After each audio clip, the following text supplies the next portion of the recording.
வணக்கம். யுபிஎஸ்சி தேர்வு எழுதக்கூடிய தமிழ் மாணவர்களுக்கான பகுதி. தேர்வுக்கு தயாராதல் எப்படி என்ற பிரிவுல 15வது பிரிவு இது. அதில் கண்ணன் பாட்டுல 12வது பிரிவு. அதுலேயும் உட்தலைப்பாக நான் பார்க்குறது கண்ணன் என் காதலன் என்ற தலைப்பு. இதில் கண்ணன் என் காதலனில் 2வது பிரிவு. ஏற்கனவே முதல் பிரிவில் தலைவியினுடைய மனநிலைகளை பற்றி பார்த்தோம். அதனுடைய தொடர்ச்சி தான் இதுலேயும் வருகிறது. இதில் தோழியினுடைய செயல்பாடுகள் என்ன என்பது அடுத்த செய்தியாக வருகிறது.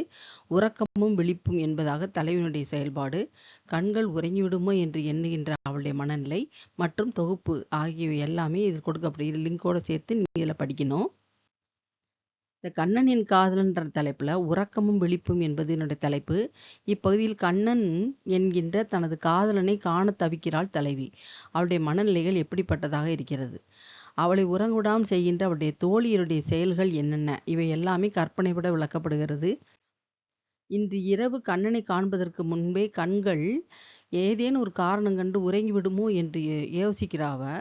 ஆனால் அவன் என்னை பார்க்க வாடி அப்படின்னு சொல்லி என்னை காணடி என்று என்னை வருமாறு கூறிய அந்த பிரியமிகுந்த கண்ணனை காண அவனும் காத்திருக்கிறான், இவளும் காத்திருக்கிறாள். எனவே அவனை இரு கைகளால் கட்டி கொள்ள முடியாதபடி எனது கண்கள் தூங்கிவிடுமோ என்று அவள் தனித்திருந்து புலம்புகிறாள்.